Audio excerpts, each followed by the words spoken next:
Bien, hoy tenemos entonces nuestras certificaciones, ¿sí? Pero al mismo tiempo vamos a continuar hablando sobre la visión de esta iglesia local que está aterrizada en los 5 propósitos. ¿Cuáles son los 5 propósitos? Adoración, comunión. No, hombre. Otra vez. Adoración, comunión, discipulado. Todo el que viene a congregarse aquí debe saberse la visión local, ¿sí? Porque Proverbios dice que un pueblo sin visión se desenfrena. Con toda la bulla, ¿cierto? Hay que hacerlo otra vez. Vea, el pastor ya nos dio la instrucción. A ver, ¿cuál es el primero? El segundo. El tercero. El cuarto. Y el quinto. Evangelismo. Adoración, comunión, discipulado, ministerio y evangelismo. Estos 5 propósitos hacen parte de la vida integral de una persona que es cristiana. Usted y yo fuimos diseñados desde el principio para adorar a Dios. Usted y yo fuimos diseñados para vivir en comunión, que es lo que vamos a hablar hoy. Usted y yo fuimos diseñados para ser discípulos y hacer discípulos. Usted y yo fuimos diseñados para integrarnos en lo que Pablo llama el cuerpo de Cristo, y cada uno de nosotros recibió una funcionalidad al interior del cuerpo de Cristo, manifestado en un ministerio. Y todos nosotros como iglesia local, que hemos sido sellados por el Espíritu Santo, tenemos la tarea misional de hacer discípulos, ¿sí? Entonces, por eso mencionaba al principio, porque he visto muchas personas activas, me sorprende, cristianos en redes sociales, hablando de política, pero no hablan de Cristo.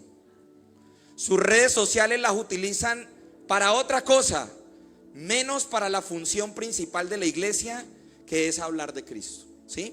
Entonces todos nosotros tenemos la responsabilidad de comunicar o notificar la victoria de Cristo. Ahora, hace 8 días mi amada esposa, ¿la vieron predicar? Hermosa, maravillosa, ¿cierto? Excelente, muy bien, ¿sí? Empezó predicadora. Yo no puedo decir nada. Ella inició hace 8 días con el propósito de la comunión, y hoy vamos a continuar profundizando en lo que es la comunión. Y vamos a hablar desde el modelo perfecto de la comunión. Hay un modelo que la Escritura nos muestra que es perfecto, y es la Trinidad. La Trinidad es el modelo perfecto de la comunión. Y si nosotros fuimos diseñados a imagen y semejanza de Dios, esa comunión entre el Padre, el Hijo y el Espíritu Santo ha sido impregnada en el ser humano. Quiero que me acompañe por favor rápidamente. ¿Cuánto tiempo? Son las 10. Estamos bien.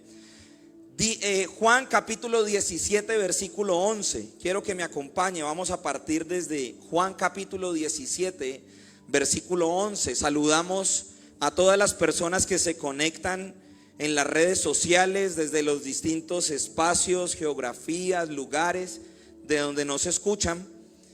Y vamos a leer juntos Juan 17:11. Mire lo que dice la Escritura. Y ya no estoy en el mundo, mas estos están en el mundo. Y yo voy a ti, Padre Santo, a los que me has dado, guárdalos en tu nombre, para que sean uno, así como nosotros somos uno. Versículo 12, miremos el 12. Cuando estaba con ellos en el mundo, yo los guardaba en tu nombre. A los que me diste, yo los guardé, y ninguno de ellos se perdió, sino el hijo de perdición, para que la Escritura se cumpliese. Entonces, semanas antes de la crucifixión de Jesús, el Señor levanta esta oración diciéndole al Padre que la iglesia, que este nuevo pueblo redimido debía tener una característica, un atributo como lo tiene la Trinidad. O sea, que nosotros seamos uno, así como Él, el Padre y el Espíritu Santo son uno. Quiero que veamos primeramente de dónde nace la palabra comunión. Y en el Nuevo Testamento comunión viene del griego koinonia, ¿sí? Que significa común, significa compartido, y no es solamente reunirse en un lugar. Mire, proximidad no es igual a comunión. El hecho de que todos nosotros estemos reunidos en este lugar no quiere decir que todos estemos en común acuerdo, ¿sí? Entonces, el hecho de que haya proximidad entre los cuerpos no quiere decir que haya comunión. Sin embargo, la palabra que utilizan en el Nuevo Testamento, koinonia, nos habla de algo que es común, que es compartido, que nos lleva a estar conjuntos. Es una composición, es compuesto.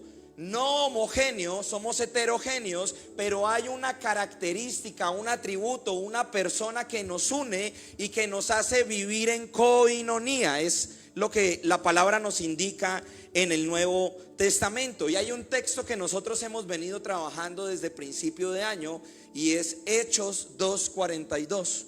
Cuando la iglesia estaba siendo conformada después de la predicación de Pedro, y dice la escritura en Hechos 2:42 que la iglesia primitiva perseveraba en la doctrina de los apóstoles, perseveraba en la comunión unos con otros, o sea, en la koinonia, en el partimiento del pan y en las oraciones. O sea que si nosotros como iglesia estamos apuntando a desarrollar un atributo integral en la vida cristiana, no solamente debemos fijarnos en la perseverancia de la doctrina, sino que tenemos que trabajar en perseverar, en desarrollar el atributo de la comunión, de la koinonia, ¿sí? Este atributo de la comunión, mis hermanos, no significa que todos asistamos a la misma reunión, sino que comunión, gracias mi negro, sino que comunión es tener una vida en común. ¿Cuál es la vida que nosotros compartimos? ¿Qué es lo que nos hace a nosotros tener comunión? A ver, iglesia, el Espíritu Santo, ¿sí? Que nos lleva a desarrollar la fe en el Hijo, en Cristo, que nos revela al Padre, ¿sí? Entonces todos nosotros, o todos los que han nacido de nuevo, ¿sí?, han sido sellados por el Espíritu Santo, y esto nos lleva a nosotros a ser un solo pueblo. Por eso Pablo le dice a los Gálatas: ya no hay judío, ya no hay griego, ya no hay hombre, ya no hay mujer, ya no hay esclavo, ya no hay libre, porque ahora todos nosotros estamos unidos en Cristo, ¿sí? El problema que vivimos es que aunque nacemos de nuevo, aunque somos sellados por el Espíritu Santo, necesitamos permitir que se forme en nosotros la mente de Cristo, que se forme una sola voluntad. Cuando en el pueblo hay revelación de la persona, pero no hay revelación de su plan, hay muchas voluntades y muchas mentes operando en un mismo lugar, y ahí vienen los conflictos, vienen los problemas, vienen las dificultades, vienen los desacuerdos, porque la mente de Cristo no está gobernando el cuerpo. Y por eso hay un diseño que nos muestra la Escritura, y nos lo muestra en la Trinidad. Ahora, ¿qué es la Trinidad? Porque el concepto como tal no es mencionado en la Escritura, ¿sí? Para entender el modelo de unidad que Dios propone, debemos comprender correctamente quién es Dios. Y por eso el primer curso que nosotros ofrecemos aquí en la Escuela de Formación Integral se llama Conociendo y Entendiendo a Dios, ¿sí? Para que nosotros comprendamos, o empecemos a comprender, porque realmente esto es un misterio, y si en algún momento llegásemos a comprender la plenitud de la Trinidad, entonces Dios no sería Dios, porque esto es un misterio demasiado grande que nuestra mente no puede contener, ¿sí? Sin embargo, la Escritura sí nos permite comprender o empezar a comprender lo que es la Trinidad. La doctrina de la Trinidad afirma que el único Dios existe eternamente y simultáneamente en tres personas. Hay un Dios que existe eternamente y simultáneamente en tres personas: el Padre, el Hijo y el Espíritu Santo, con voluntades, con razonamiento. Son tres en uno, expresados simultáneamente. No son tres dioses, ni son tres partes de Dios. Son tres personas reales, distintas, que comparten una sola y una misma naturaleza o esencia divina. Hay una fórmula clásica que lo resume de esta forma: un solo Dios en tres personas en un solo Dios. Cada persona es plenamente Dios y no una tercera parte de Dios. Primera de Juan 5:7 lo dice de otra forma, o lo dice mejor que lo dijo yo. Acompáñeme por favor. Primera de Juan capítulo 5 versículo 7. Primera de Juan capítulo 5 versículo 7. Porque tres son los que dan testimonio en el cielo: el Padre, el Verbo y el Espíritu Santo, y estos tres son uno solo. Ahora, en Mateo capítulo 28, 19, no vamos a ir allá, el Señor Jesús dice: toda autoridad me es dada en los cielos y en la tierra. Por tanto, vayan y hagan discípulos a todas las naciones, y menciona la Trinidad: bauticen en el nombre del Padre, del Hijo y del Espíritu Santo. O sea que desde el principio se nos está mostrando que hay un diseño de comunión, y ese diseño fue impregnado en el diseño del ser humano. Ahora quiero mencionarles lo que no es la Trinidad. Primer error: hay una corriente teológica, ¿sí?, que se llama el trietismo, tres dioses separados. Algunos imaginan al Padre, al Hijo y al Espíritu Santo como tres seres divinos independientes. Pero esto es un error, porque se asemeja mucho al panteón de los dioses griegos, en donde hay dioses distintos, ¿sí?, con su personalidad, pero separados. No hay unión, ¿sí? Esto es falso. La Biblia es clara, y este es el versículo, el único versículo que utilizan los unitarios. Deuteronomio capítulo 6 versículo 4, cuando el Señor dice: el Señor nuestro Dios uno es, ¿sí? No hay tres dioses, hay un solo Dios que existe simultáneamente en tres personas. Entonces tenemos que uno de los errores de lo que no es la Trinidad es el trietismo. Otro de los errores de lo que no es la Trinidad, el modalismo, un Dios con tres máscaras. Otros creen que Dios es una sola persona que se disfraza de acuerdo al momento, de Padre, a veces Hijo y otras veces Espíritu, como un actor que cambia de papel. Esto también es falso. En el bautismo de Jesús, en Mateo capítulo 3 versículos 16 y 17, usted ve que Jesús va donde Juan, y Juan le dice: no, yo no te tengo que bautizar a mí, tú tienes que bautizarme a mí, ¿sí? Entonces Jesús le dice: no, yo vengo a cumplir lo que tengo que cumplir. Y cuando él se sumerge en las aguas, entonces hay una voz que se abre en los cielos y que dice: este es mi Hijo amado, en el cual yo tengo complacencia, y desciende sobre él el Espíritu Santo. Entonces este versículo que está en Marcos o en Mateo capítulo 3 versículos 16 y 17 tumba la interpretación de la Trinidad desde el modalismo, porque no es un Dios que cambia de máscara de acuerdo al escenario o al momento. Es un Dios que existe en tres personas de manera simultánea. Ahora, hay otro error que se predica a veces en la Trinidad. Esta señora de Font, Lisney de Font, he escuchado predicaciones de ella erradísimas, y utiliza la jerarquía de valor, en donde colocan al Hijo de Dios con menos valor. Algunos grupos enseñan que el Hijo es un ser creado e inferior al Padre.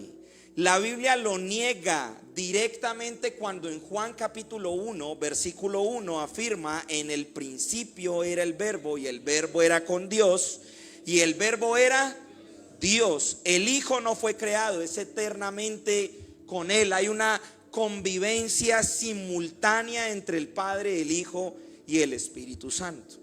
Ahora, seguramente usted ha escuchado algunas analogías que tratan de explicar lo que es la Trinidad. Por ejemplo, la analogía del agua, que tiene tres estados, ¿sí? Sólido, líquido y gaseoso. Pero esto es un error, eso es modalismo, porque el estado del agua no está simultáneamente en los tres estados. Tiene que haber unos tiempos para que cambie de estado. Entonces no explica la Trinidad, no se puede explicar de esa forma. También han tratado de explicarlo en el rol del hombre, que el rol del hombre es padre, es hijo y es esposo. Falla porque es una sola persona en tres roles y lo único que cambia es de rol. Pero nuestro Dios no cambia de rol, es un solo Dios manifestado en tres personas de manera simultánea. Y esta es la comunión, mis hermanos, ¿sí?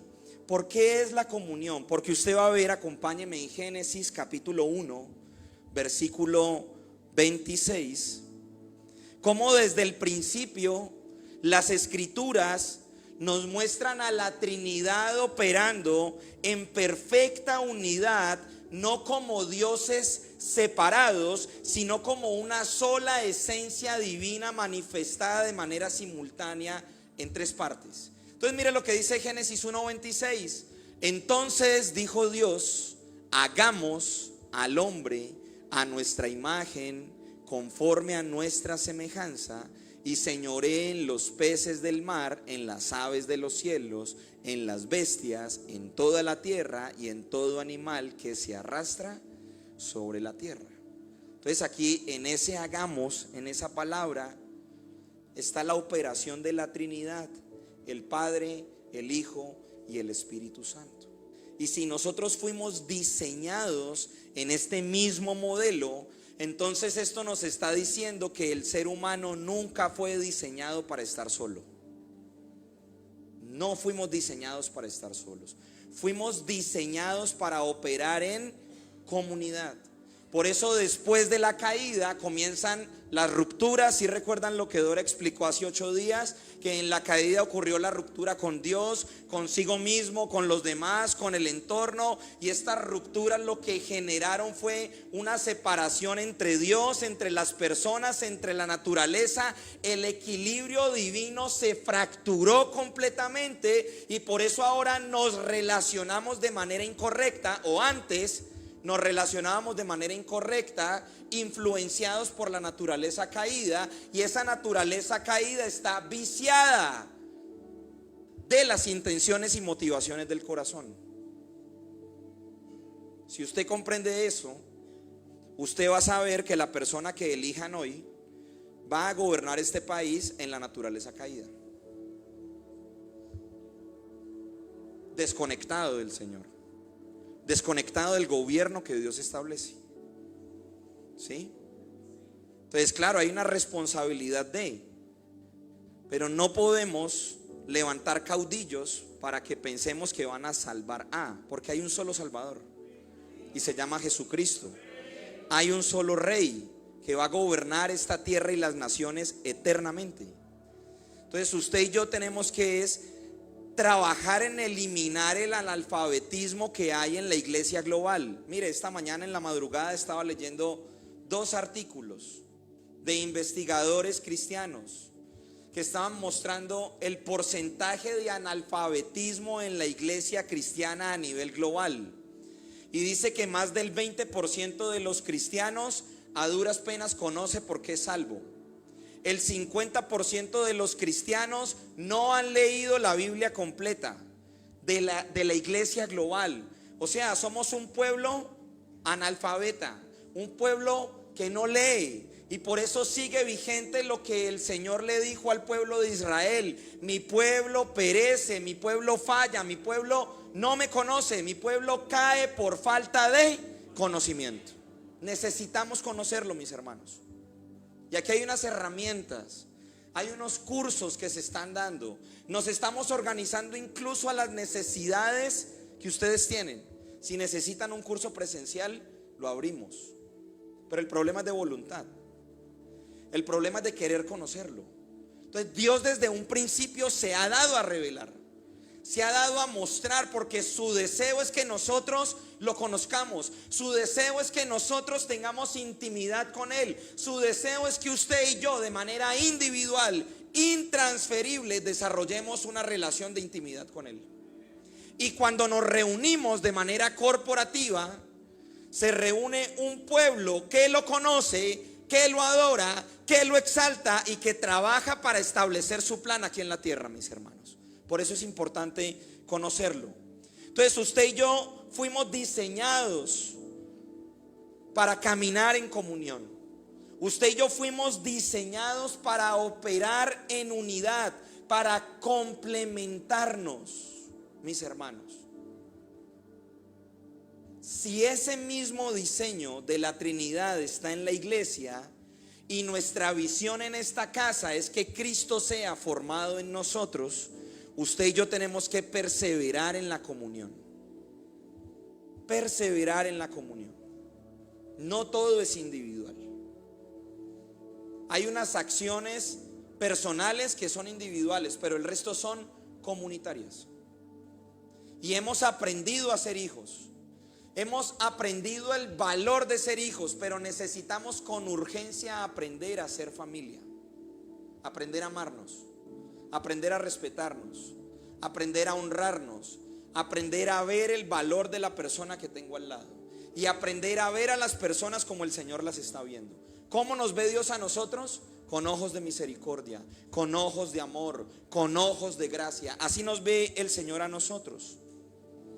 Ahora, si nosotros queremos aprender o no aprender, no, que el modelo de la Trinidad sea formado en nosotros a través de Cristo, necesitamos saber cómo lo hacen, qué hacía la Trinidad. Entonces, número uno, la Trinidad opera juntos, se complementan, no compiten. Es el diseño que el Señor estableció en su esencia y lo entregó en imagen y semejanza para la iglesia. Mire Pablo como lo dice en Primera de Corintios capítulo 12 versículo 26, acompáñeme. Primera de Corintios capítulo 12 versículo 26. Mire lo que dice la palabra: de manera que si un miembro padece, todos los miembros duelen con él. Y si un miembro recibe honra, todos los miembros con él se gozan. Está hablando de comunidad. Está hablando de comunión. Usted y yo no podemos seguir operando en el modelo individualista, satánico y babilónico. Porque afuera el prójimo se ve como una competencia, como una amenaza y no como una promesa. En el diseño de Dios, el prójimo es una promesa. La persona que usted tiene a su lado es su hermano, no porque usted no se le sepa el nombre. Es porque hemos sido sellados con el Espíritu Santo y porque todos nosotros hemos sido llamados hijos de Dios. O sea que tenemos un solo Padre. Y hay un primogénito entre muchos hermanos.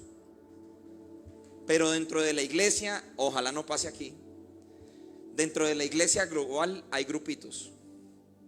Hay rosquitas. La Trinidad no opera de esa forma. La Trinidad opera junta. La Trinidad se complementa. La Trinidad simultáneamente trabaja junta. Se sincroniza.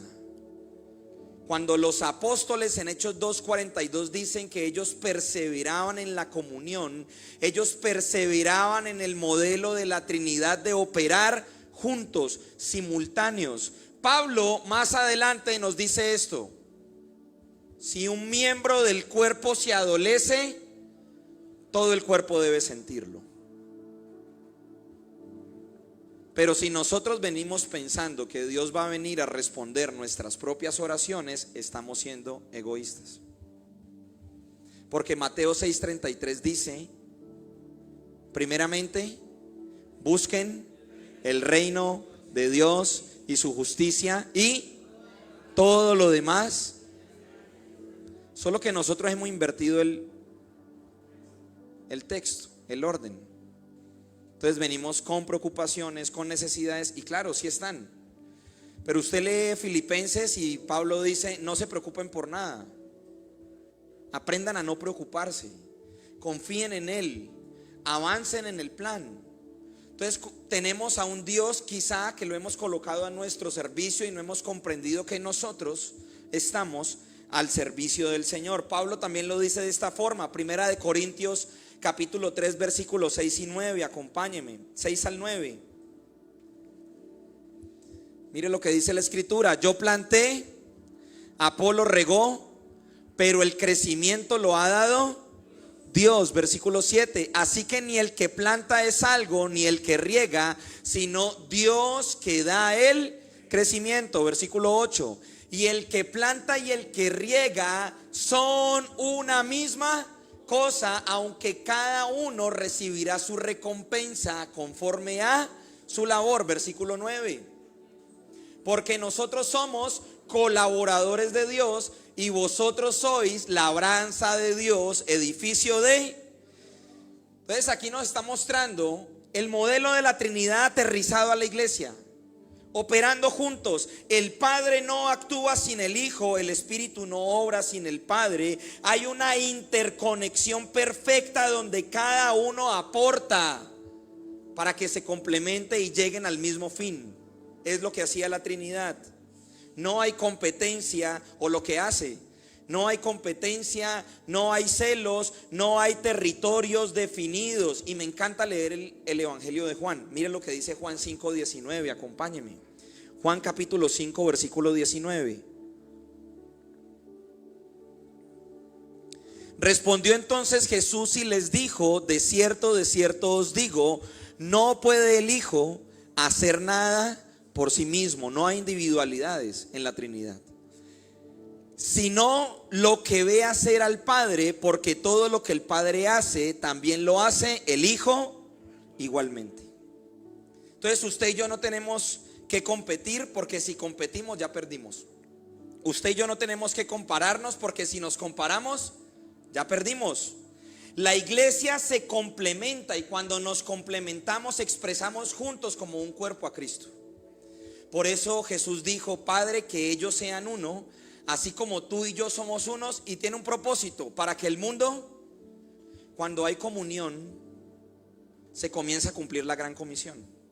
Porque hay una sola voluntad, hay una sola mente, hay un solo plan, hay un solo proyecto, y todos como cuerpo, como bloque, cumplimos lo que el Señor quiere. Avanzamos hacia el proyecto que Dios desea, no hacia proyectos personales. Mis hermanos, el Señor solamente bendice lo que está en el marco de su proyecto, nada más. No hay nada más. El Señor solamente está interesado en su proyecto, en su agenda, en lo que Él quiere establecer. Por eso, si nos dividimos en distintos propósitos y entre esos hay propósitos personales, no podemos avanzar como cuerpo en el cumplimiento de la tarea misional que Dios nos ha dado aquí en la tierra. Todos nosotros tenemos que operar en el mismo sentido. Todos nosotros tenemos que operar en la misma mente. Por eso el ministerio de la silla RIMAX debe acabarse. No podemos continuar con el ministerio de la silla RIMAX. Usted necesita aprender a ubicarse en el cuerpo de Cristo.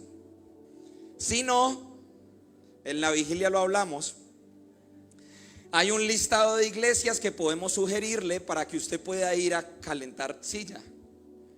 Pero aquí en Taller de Vida vamos a trabajar juntos. No podemos estar quietos. No se puede. Es una iglesia en movimiento. Una iglesia que comprende su llamado, una iglesia que conoce a Dios, una iglesia que lo entiende, pero una iglesia que se capacita para operar en lo que el Señor le ha dado a todos nosotros como cuerpo. Mis hermanos, el tiempo de los superungidos se acabó. Ya no hay superungidos, ya no hay grandes campañas. Este es el tiempo del cuerpo de Cristo operando bajo una sola bandera: la expansión del reino aquí en la tierra, mis hermanos. Y si usted va a dar un aplauso, déselo al Señor. Ya no hay tiempo de superungidos. No esperemos grandes campañas en donde hay sanidades. Es el tiempo de la iglesia. Es el tiempo de usted y yo operando bajo el direccionamiento del Espíritu Santo, haciendo lo que Él desea en nuestro lugar inmediato, mis hermanos. Por eso quiero que nos preparemos. De antemano se los digo, preparémonos.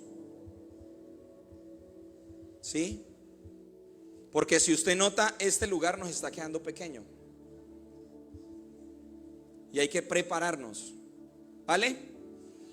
Entonces, número 1, ¿qué hace la Trinidad? Operan juntos. Número 2, ¿qué hace la Trinidad? Se honran mutuamente. Ese es el lenguaje de la Trinidad. Hay honra entre ellos. Acompáñenme a Juan capítulo 16, versículo 14 y 15. Juan capítulo 16, versículo 14 y 15. Mire lo que dice la Escritura. Él me glorificará porque tomará de lo mío y os lo hará saber. Versículo 15. Todo lo que tiene el Padre es mío, por eso dije que tomará de lo mío y os lo hará saber. Mire lo que dice Juan 17:1. Le voy a dar varios versículos para que usted lo profundice en casa. Estas cosas habló Jesús y levantando los ojos al cielo dijo: Padre, la hora ha llegado, glorifica a tu Hijo para que también tu Hijo te glorifique a ti. Y otro último, Juan capítulo 8, versículo 54. Mire lo que dice la palabra. Respondió Jesús: si yo me glorifico a mí mismo, mi gloria nada es. Mi Padre es el que me glorifica, el que vosotros decís que es vuestro Dios. Entonces, el lenguaje de la Trinidad es la honra. ¿Qué es honrar? Es tener en alta estima. Cuando yo deshonro a una persona, lo estoy tratando como algo común. Y mis hermanos, hay algo gravísimo. Cuando usted deshonra a un hermano suyo en Cristo, usted lo está tratando como ordinario, sabiendo que esa persona es portadora del Espíritu Santo. En el cuerpo no puede haber deshonra. Por eso el Señor no dijo: si usted siente pedir perdón, vaya y pida perdón. Él no dijo eso. Porque si se lo dejamos al corazón, el corazón no va a querer. Jeremías capítulo 13 dijo: engañoso y perverso es el corazón. Entonces el Señor no dijo: si usted siente pedir perdón, vaya y pida perdón. No. El Señor dijo: si tú vas a llevar tu ofrenda, vas a presentar tu ofrenda, y tú recuerdas que tienes algo contra tu hermano, ve y solucionalo. Ve y pide perdón. Entonces, si en la Trinidad el lenguaje es la honra, si nosotros somos a imagen y semejanza, ¿cuál es el lenguaje de la iglesia? Debe ser la honra. Ahora, es muy sencillo honrar a los que yo amo. Por eso el Señor dijo: pues si ustedes aman a los que aman, es sencillo, amen a sus enemigos, dijo el Señor. Entonces, si estamos menguando o si estamos yendo a la cruz crucificados con Él para que Cristo sea formado en nosotros, mis hermanos, el Señor nos va a colocar en escenarios contrarios al carácter que Él quiere formar en nosotros. Va a colocar personas que probablemente no debe pasar, pero pasa. Es que me cae mal. Pasa, ese es el lenguaje al interior de la iglesia. Me cae gordo, no lo soporto. Y la Escritura dice: sopórtense los unos a los otros, lleven las cargas los unos a los otros. Es que cuando habla me irrita. Está hablando Adán, no está hablando Cristo. Porque si estuviera hablando Cristo, el inocente se da por el culpable. Si estuviera hablando Cristo, se colocaría la otra mejilla. Si estuviera hablando Cristo, la persona madura es la que se levanta y pide perdón. Esa es la madura. El inmaduro no lo hace. Entonces, el lenguaje de la Trinidad en la comunión es la honra. Una iglesia que se deshonra o deshonra a sus hermanos se estanca, no crece. Y ese mismo patrón se repite en otros escenarios. Entonces yo quiero hacerles una invitación. Si usted tiene algo en contra de su hermano, saque un espacio y póngase a cuentas. No deje Cuentas abiertas. Porque usted recuerde que Moisés tenía un asunto pendiente y el Señor lo iba a matar. ¿Sí recuerdan? Éxodo capítulo 4, para que usted vaya y lo lea. A Moisés se le dio toda la instrucción, dejó un asunto pendiente, y ¿qué iba a hacer el Señor? Dijo que salió a su encuentro y lo iba a matar, y tuvo que ir la esposa a resolver el asunto pendiente de Moisés.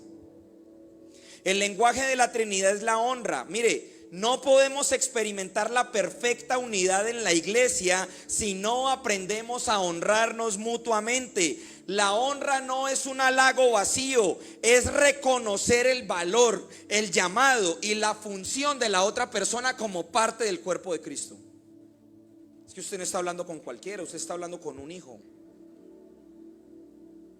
Si usted lo deshonra, está deshonrando al hijo. Así que de nada vale yo cantarle al Señor y hacer muchas cosas si deshonro. De nada vale, mis hermanos. Mire lo que dice Romanos capítulo 12 versículo 10, acompáñeme. Vamos bien en tiempo, vamos bien. No, ya, aquí ya terminamos. Ayer estuvo fuerte con los jóvenes, no, ayer estuvo fuerte. Ayer estuvo pesado, y sí, casi vamos de vigilia. Bueno, Romanos 12:10. Amaos los unos a los otros con amor fraternal, en cuanto a honra, preferidos, por eso no me gusta la Reina Valera, porque me pone a hablar los unos a los otros. O sea que el lenguaje de la Trinidad es la honra, el lenguaje de la iglesia es la honra. Cuando deshonramos a un miembro del cuerpo, estamos deshonrando el diseño de Dios. Cuando honramos a un hermano, estamos expresando la dinámica de la Trinidad. Eso es lo que estamos haciendo. Número 3. Entonces tenemos número 1, operan juntos. Número 2, se honran mutuamente. Y número 3, ¿qué hace la Trinidad? Se aman entre sí. Mira lo que dice Juan capítulo 15 versículo 9, acompáñeme. Juan capítulo 15 versículo 9. Juan 15:9. Como el Padre me ha amado, así yo también los he amado. Permanezcan en mí, no en el amor de la naturaleza caída, porque el amor de la naturaleza caída es selectivo. El amor del Señor es sacrificial, es una entrega absoluta. ¿Sí? Entonces Él dice: permanezcan en mí, amor, no en la distorsión del amor de la naturaleza caída. Mire lo que dice Primera de Juan capítulo 4 versículo 8, acompáñenme. Primera de Juan capítulo 4 versículo 8. El que no ama no ha conocido a Dios, porque Dios es, y el amor de Dios no es selectivo. Sáqueselo de la cabeza, el amor de Dios no es selectivo. Dios no hace acepción de personas. Lo estudiamos el miércoles con Cornelio y Pedro, ¿sí recuerdan? Hechos capítulo 10. El Señor no hace acepción de personas. Entonces, si yo no amo a todo el cuerpo, si yo no amo al que me cae mal, si yo no amo al que me irrita, entonces no he conocido a Dios. Y si eso no ha pasado, yo le invito a que usted se devuelva a los cursos y vuelva a iniciar conociendo y entendiendo a Dios. Entonces el amor no es un atributo de Dios, es la esencia de Dios. Es la esencia de la Trinidad. El amor existía desde antes de la creación, entre el Padre, entre el Hijo, entre el Espíritu Santo. La Trinidad es en sí misma una comunidad de amor eterno. Y es esa misma comunidad, esa misma esencia la que debe manifestarse en la iglesia. Usted imagínese una iglesia dividida y que lleguen personas que vienen de hogares fragmentados, que vienen de traiciones entre amistades, y se encuentren esa misma dinámica al interior de la iglesia. ¿Qué diferencia hay? ¿Qué diferencia hay, mis hermanos? No hay diferencia. Entonces este es un trabajo individual de retroinspección, de reflexión. Lo que hacía David: examíname, Señor, ve si hay en mí caminos de perversidad. Espíritu Santo, redargúyeme en pecado, redargúyeme en justicia, redargúyeme en juicio. La persona madura es la que siempre está aprendiendo. Ese es un sabio, siempre está aprendiendo, reconoce sus errores. Le dice al Señor: yo no puedo solo, yo dependo completamente de ti. Es la esencia del último tiempo. La iglesia que permite que Cristo sea formado en ella y que nosotros seamos uno con Él. Y para ser uno con Él no puede haber nada de Adán, no puede haber nada de Cristo. Ayer hablábamos con los jóvenes que al Señor no le interesa mejorar nuestra vida. El evangelio se dio para aniquilar la vieja vida y para que se manifieste una vida nueva. Entonces no se puede mezclar. No se puede mezclar a Adán y Cristo. No se puede, mis hermanos. Colosenses 1:13 es un texto que trabajamos el año pasado, que fuimos trasladados del principado de las tinieblas al reino de luz del Hijo amado. Y eso implica no cambios de conducta, eso implica un cambio de naturaleza, una regeneración en el nuevo hombre. Ser regenerados en lo que Él quiere, en lo que Él desea. Entonces, si usted y yo anhelamos experimentar la comunión de la Trinidad, hay que permitir que el Espíritu Santo nos redarguya. Porque cuántas ofrendas hemos presentado al Señor de manera incorrecta. Cuántas veces le hemos cantado al Señor con cargas en nuestro corazón por nuestros hermanos. Está mal, no se puede normalizar. No se pueden normalizar comportamientos al interior de. Yo le invito a que usted lea 1 de Corintios, 2 de Corintios, y usted va a ver a un Pablo en su temperamento llamando la atención. Y ayer leíamos en 1 de Corintios 5, es solo para dar un ejemplo de cómo una persona que no se arrepintió, entonces la sugerencia de Pablo, o lo que Pablo indicó fue: el tal se ha entregado a Satanás para que su cuerpo se destruya, pero para que su alma sea salva. Lean 1 de Corintios y ustedes van a ver que Pablo le dice a los corintios: ¿con qué quiere que vaya a visitarlos? ¿Con cariño o con un palo? Sí, léanlo. Lean a los Gálatas y usted ve Pablo cómo le habla a los Gálatas y les dice: Gálatas insensatos, habiendo empezado en el espíritu, van a terminar en la carne. Están pervirtiendo el evangelio, lo están diluyendo la moralidad del evangelio. No lo hagan. Entonces no se pueden tolerar comportamientos que son nocivos para la comunión en el pueblo. No se pueden tolerar, mis hermanos, porque si no caemos en lo mismo que cayó Elí. ¿Sí recuerdan a Elí? Que los hijos hacían todo lo que querían y Elí solo les decía: ay, no hagan eso, ¿cierto? Permitió. Y ustedes van a ver que eso llevó a que el pueblo de Israel cayera en una condición espiritual. Porque en 1 Samuel capítulo 3 dice el primer enunciado: en los tiempos de Israel donde no había visión. ¿Y cómo estaba Elí? Ciego.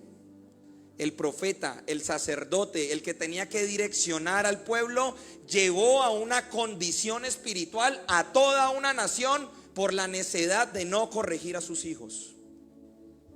Amén. Entonces esta es solo una introducción de lo que es la comunión, porque vamos a seguir hablando de esto, de la resolución de conflictos, de los temperamentos. Vamos a hablar de la comunión al interior de la iglesia. Vamos a hablar de la cultura de la coinonía, del evangelio que predicaron los apóstoles, para que usted aprenda a relacionarse correctamente como lo dice la escritura, y para que yo también aprenda, porque todos estamos aprendiendo. Amén. ¿Les parece bien si oramos? Pero no vayan a recoger las sillas, porque es que aquí uno ni siquiera ha dicho amén y uno ya siente que están recogiendo las sillas. ¿Qué es lo que pasa? Dios mío, ¿cierto, pastor? Que quieren es como ir rápido. No, esperen que vamos para la certificación. Sí, hombre, esperen, porque parece que uno lo estuviera aquí como amarrados, como si no estuviéramos disfrutando, obligados. No. Y espero que usted haya venido preparado, porque hay unos tamales bacanísimos, ¿sí? Chéveres. Y como hoy es votación, usted va y vota y ya tiene su almuerzo. Bueno, póngase en pie, vamos a orar. Quiero invitar a Armandito si me acompaña. Vamos a orar al Señor. Y después invito a la coordinadora de la EFI para que continuemos con nuestro proceso de certificación. Amado Rey, te amamos. Amado Rey, te bendecimos. Amado Rey, gracias porque tú eres bueno, Señor. Tú eres santo. Tú eres digno, Señor eterno. Tú nos has mostrado, Señor, parte de lo que es tu diseño, de lo que tú eres en esencia, Señor, Padre, Hijo, Espíritu Santo. Señor, y ese mismo diseño está disponible para esta casa, para tu iglesia, Señor. Por eso, Espíritu Santo, oramos, Señor, para que no hayan cuentas pendientes en nosotros. Oramos, amado Rey, para que podamos conocerte tal y como tú eres, Señor. Y que tú seas formado en nosotros. Que podamos vivir, Señor, en común acuerdo, en comunión, Señor, bajo el direccionamiento de tu Espíritu Santo, amado Rey. Fórmate en nosotros. Capacítanos, Señor, haz lo posible porque nosotros no podemos. Si fuera por esfuerzo propio, Señor, no estaríamos aquí. Tú eres el que ha colocado en nosotros el querer como el hacer. Tú eres el que produce en nosotros, Señor, lo que tú quieres, lo que tú deseas, Señor. Somos incapaces de adorarte, pero tu Espíritu Santo en nosotros lo hace posible, Rey eterno. Eres tú en nosotros. Danos sabiduría, entendimiento, para no aplazar, Señor, conversaciones, para ponernos a cuentas, para operar en tu diseño, Señor, es lo que deseamos. Una reforma en nuestra vida, el volver al original, el volver al diseño, Señor.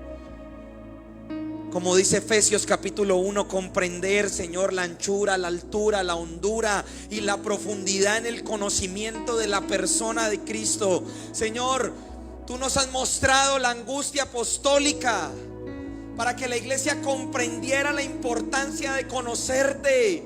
Por eso Gálatas 4:19, Pablo hablándole a los Gálatas dice: hijitos míos, por ustedes vuelvo a tener dolores de parto hasta que Cristo sea formado en ustedes. Esa es nuestra meta, Señor. Ese es nuestro objetivo, estar crucificados, Señor, solamente para que tú seas formado en nosotros.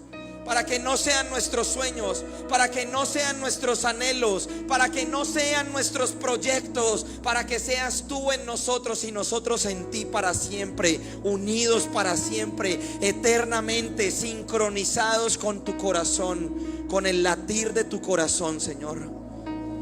Es lo que queremos, Señor Jesús. Padre, te damos gracias, te bendecimos, Señor. Tú eres el único que conoce nuestro corazón, nuestras intenciones. Y te pedimos que podamos ser expuestos a la luz del Evangelio, a la luz de tu palabra, Señor. Te damos gracias en el nombre de Jesús. Amén. Denle un aplauso al Rey.